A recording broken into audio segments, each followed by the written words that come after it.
We got Kickstarters. First, just a couple that we're just going to throw out there because you probably already know about them. Game of Thrones. Sorry, not Game of Thrones. No. A Song of Ice and Fire from Simon. That is out now. We've talked about it when it was announced.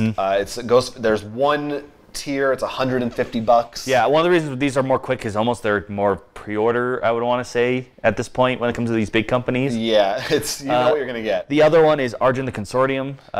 Its pledge levels are a bit more diverse because it's for second printing, so they made a small expansion pack, which, like me, if you already have the base, you can just get that.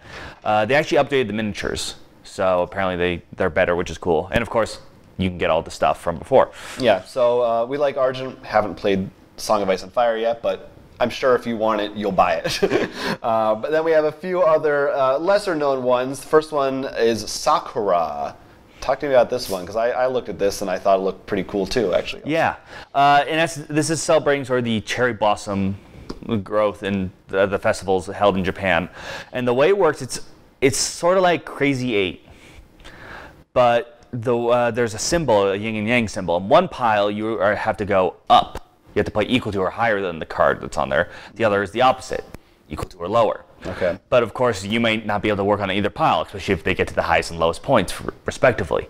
So you actually will get coins and can hire certain villagers. I can't remember if that's what they call them, but in essence, they are up top, which can maybe switch the yin yang. So now you want to play higher, or the lowest pile, or change your value of your card up or down one or something. Okay. So it seemed like it took that simple concept of the Crazy 8 style throwing numbers on, but gave that small twist that gave that alternate strategy and ability, also with beautiful artwork. And it's just a two-player, right? It's 1 versus 1? Yeah, I believe so. It was.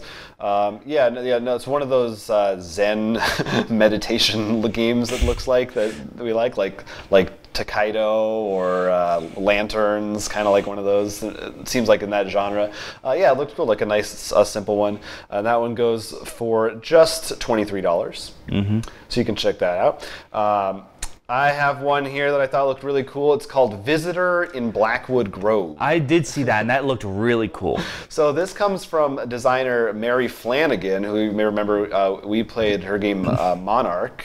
Really liked it. Yeah, and basically the premise is one person is the visitor, basically an alien, and then someone else is the kid, and then whoever else is playing are agents. So there's 3 different roles you can be.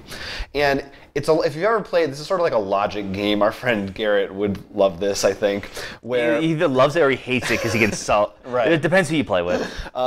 Where you basically there's a bunch of cards with different objects on them, and the visitor comes up with a rule, and they have a force field. And the basic example might be only stuff with the color green can come through the force field, and everyone else has to try to put cards through. And like, does this go through? And the visitor will either let it through. So he doesn't tell you the rule. Yeah, you don't know the rule. If you're the kid or the agents, you're trying to figure out what that rule is. The kid is competing with the agents, and the visitor and the kid are working together. So as the visitor, you want to figure out a rule that the kid will be able to get and express it in ways they'll get without giving it away to the visitor. So it's that classic, not too vague, not too obvious thing.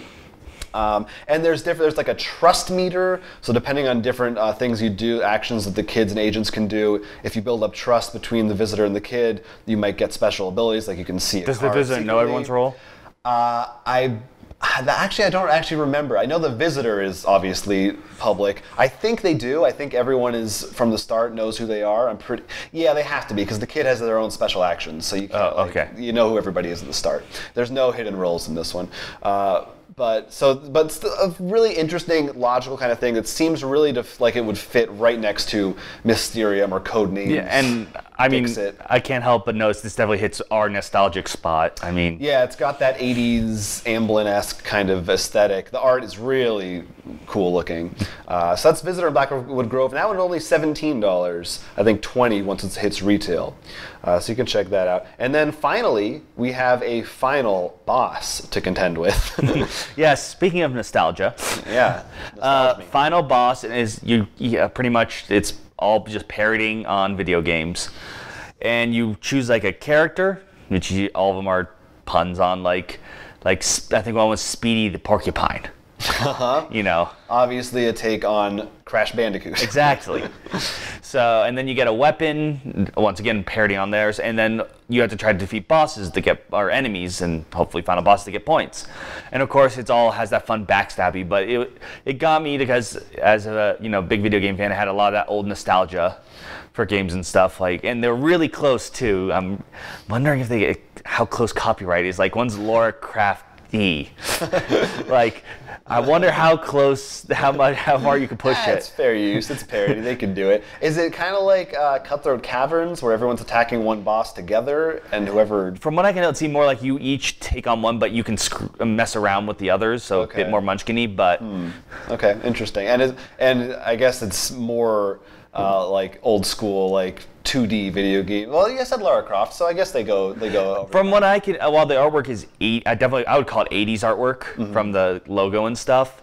I mean, Lara Croft was in there, and she also had an iPad, so it looked also like Metal Gear kind of.